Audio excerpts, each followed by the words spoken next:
Friends, இன்றைக்கி நம்ம பார்க்க போகிற ரெசிபி டேஸ்டியான ப்ரான் ஃப்ரை. இந்த ப்ரானில் நிறைய புரதச்சத்து இருக்குது. இதில் potassium, phosphorus, omega 3 fatty acid இருக்குது. இது நம்ம பிரெயினுக்கு ரொம்ப நல்லது. மற்ற நான்வெஜ் ஐட்டத்தை விட இந்த ப்ரானில் கம்மியான அளவில் தான் கொழுப்பு இருக்குது. அந்த கொழுப்புமே நம்ம பாடிக்கு தேவையான நல்ல கொழுப்பு. வாங்க அதை எப்படி பண்ணுறதுன்னு பார்க்கலாம். இந்த ப்ரான் ஃப்ரையை நம்ம இன்றைக்கி 2 டிஃப்ரெண்ட் டைப்பில் ட்ரை பண்ணியிருக்கோம். இதை நீங்கள் ஸ்நாக்ஸாகவே சாப்பிட்டுக்கலாம், இல்லைனா இதை மதியம் நீங்கள் லஞ்சுக்கு இதை பண்ணிக்கலாம்.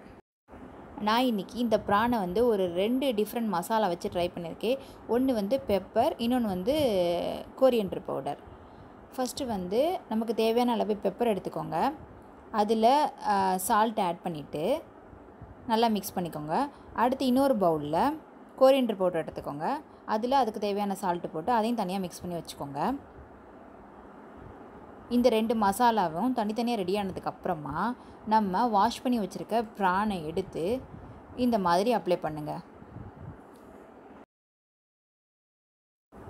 இது பாருங்கள், இது கோரியண்டர் பவுடர் அப்ளை பண்ண ப்ரான். அடுத்து இதை பாருங்கள், இது பெப்பர் மசாலா அப்ளை பண்ண ப்ரான். இந்த ப்ரான் மசாலா ரெடி பண்ணுறதுக்கு நிறைய ஆயில் தேவையில்லை. நம்ம தோசை தவாவில் தான் பண்ண போகிறோம். ஒரு தோசை தவா எடுத்து ஸ்டவ்வில் வச்சு ஃபஸ்ட்டு அதில் கொஞ்சம் ஆயில் ஊற்றிட்டு நம்ம மசாலா அப்ளை பண்ணிக்கொள்ள அந்த பீஸை ஃபஸ்ட்டு இது நான் போடுறது கோரியண்டர் அப்ளை பண்ண ப்ரான். இந்த மாதிரி தோசைக்கல்லில் அந்த ப்ரானை வச்சு அதை சுற்றி கொஞ்சம் ஆயில் விடுங்க. உடனே நீங்கள் திருப்பாதீங்க, ஒரு 3 நிமிஷம் அது வேகட்டும். அடுத்து திருப்பி வச்சு வேகணும் இன்னொரு சைடு. இது சீக்கிரமாகவே குக் ஆகிடும். இப்போ பாருங்கள், இந்த ப்ரான் எப்படி நல்லா வெந்திருக்குன்னு. அவ்வளோதான், 2 சைடு நல்லா வெந்துருச்சு. இதை எடுத்து ஒரு பிளேட்டுக்கு மாற்றிக்கலாம். அடுத்து இதே மாதிரி நம்ம பெப்பர் பவுடர் அப்ளை பண்ண ப்ரான் எடுத்து தோசைக்கல்லில் போட்டு 2 சைடையும் ஃப்ரை பண்ணி எடுத்துக்கலாம்.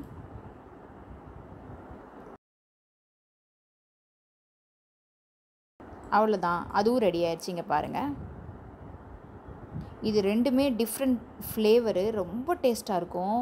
இது நீங்கள் திடீர்னு ஸ்நாக்ஸ் சாப்பிடும் போல் இருந்தது அப்படின்னா, வீட்டில் ப்ரான் இருந்துச்சுன்னா இது உடனே ரெடி பண்ணிடலாம். ஆயிலும் கம்மியாக தான் ஆகும், ரொம்ப டேஸ்ட்டாகவும் இருக்கும்.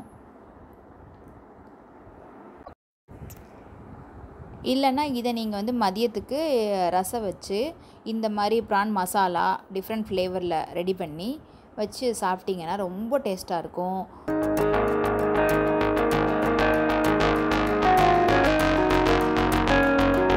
நீங்களும் உங்கள் வீட்டில் இதே மாதிரி ட்ரை பண்ணி பார்த்துட்டு அது எப்படி இருந்ததுன்னு எங்களுக்கு கமெண்ட் பண்ணுங்கள்.